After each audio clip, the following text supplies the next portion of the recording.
Hello, I'm Sue Monk Kid, and this is my daughter, Anne. Mom, do you remember when you read The Lion, the Witch, and the Wardrobe to me? I do remember that. What I recall is how you and your brother and myself would pile onto the bed every night, very excited to read the book.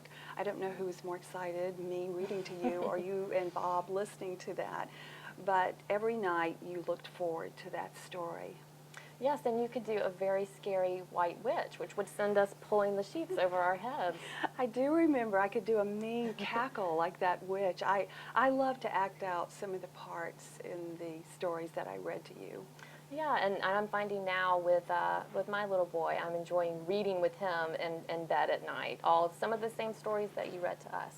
I know you loved Alice's Adventures in Wonderland. I did. It was one of my favorites, and I will never forget taking the book off the shelf and going to ballet class and being late for class because I couldn't get my nose out of the book, and my teacher had to come find me. And I think it was the same book, the exact same book you read when you were a little girl. That was my copy of Alice's Adventures, so I loved that you read it too.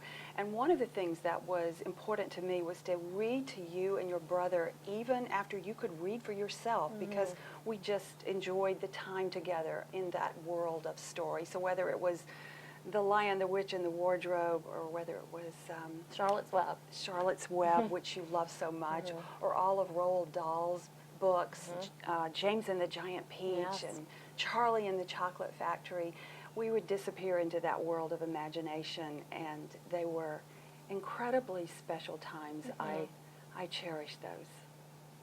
It's amazing how our love of books and you reading to me when I was a child in my bed at night led to us actually writing a book together, Traveling with Pomegranates.